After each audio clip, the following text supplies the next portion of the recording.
Thank you, Karthik, and thank you everyone for being with us here today. I think it's a great evening. I can't think of any other better way of celebrating Independence Day today.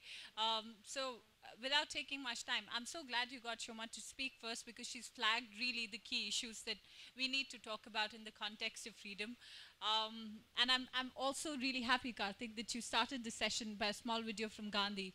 I've never tired of watching that film, and I can see it over and over again. It's a very important medium, cinema. It talks about images, it uses music, it uses stillness, and it uses silence.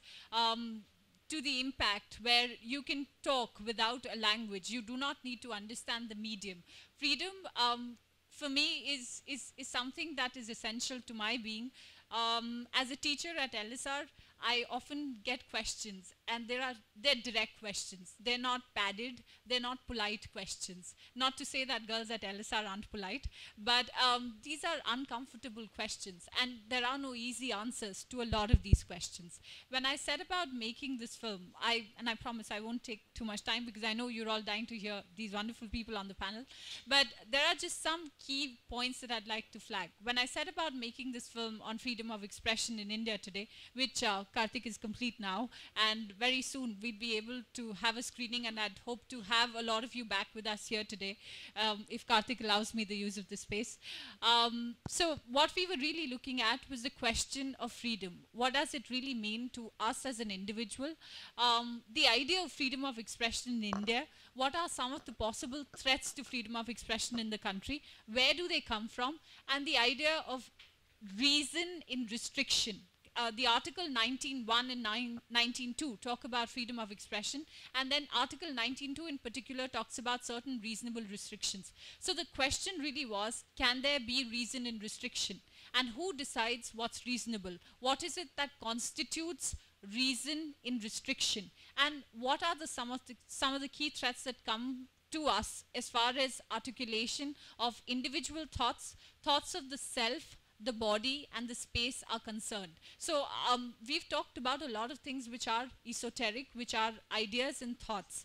But for me, the idea of freedom is a very specific, very individual question, and it boils down to something that Amartya Sen talks about. Other than the fact that there have been very few famines, because he believes that there's a great presence of free media, there's a great presence of civil society.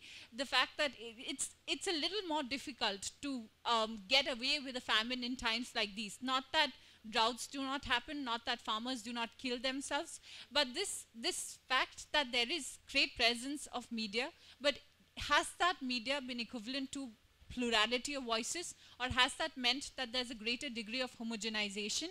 There's a certain kind of voice that gets represented. And the idea that you can reclaim the space around you, and the idea that you can make choices which come out of no pressures to perform, choices that do not come out of this idea to confirm. So certain issues have been flagged in the note that has come across and that's been shared. But when we set about making this film, one of the stories that really stood out for me personally was about this Professor Joseph from Kerala, and he set this question paper in one of the exams, which was nobody's business really. The question paper looks at a character who's a bit of an idiot, and he ends up naming that character Muhammad. It's actually a text from one of the Telugu books, and he takes it directly and sets that out as a story. He was traveling along with his sister, who's actually a nun in Italy, and suddenly he was ambushed by a group of young men. These men took him out of his car and cut off his hand at his wrist. So his college decided to take him out of service. Despite the many apologies that he offered, there wasn't really much respite that came his way. And when we went around talking to him, one of the key issues that he raises, and this is also in the context of academic freedom, the freedom to talk in our institutions, colleges and universities, where a lot of my experiences come from, to teach what you'd like to teach as a teacher and not be dictated by certain politics. The strange and the curious case of 300 Ramayanas Who decides what is it that needs to be taught as education, as curricula? Who decides what is it that you will read? Who will decide what is the book that will get burnt? We've had a lot of discussion about state and how state can be a very methodological, very conscious way of oppressing or filtering voices that should not be articulated. But more than that, today what has happened is a lot of groups from the margins, there are many voices that have emerged, and the threat of extra legal persecution, the fact that your case will not even end up in court and it will summarily be dismissed and justice be, you would be dealt with a finality that has no hearing, that has no recourse in the legal system, is what is very, very scary for us. As we go along, I think we could start with Mihir perhaps, or no? Yeah, or Hindol if you're in a rush.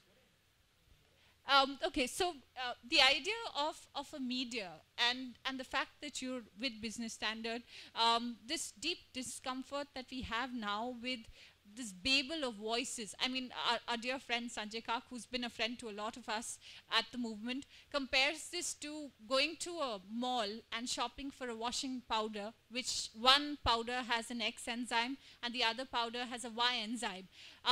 The presence of a lot of voices, has that really constituted plurality, and has that been able to represent and articulate freedom? And is it really the job of the media? Is it even fair to ask the media to do that? Where especially in times when news is actually a product and content is sold, packaged and manipulated and presented to look sexy. So Mihir, all yours. Okay, so yes, obviously I don't think it's really quite fair to expect the media to fulfill a particular, any individual person's norm of what a socially conscious thing, activity should be.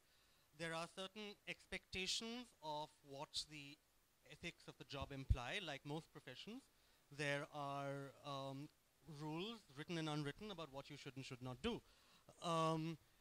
But it is not clear to me that those rules about the behavior of individual journalists, about the non-disclosure of protection of sources, or an editorial requirement to check up on things, that may not necessarily mean that you have that you wind up with the diversity of opinion you want. If you have, let's say, 4 or 5 different outlets, each of which are following this narrow code of professional ethics, you may still not get the diversity of voices that would be ideal in a free society.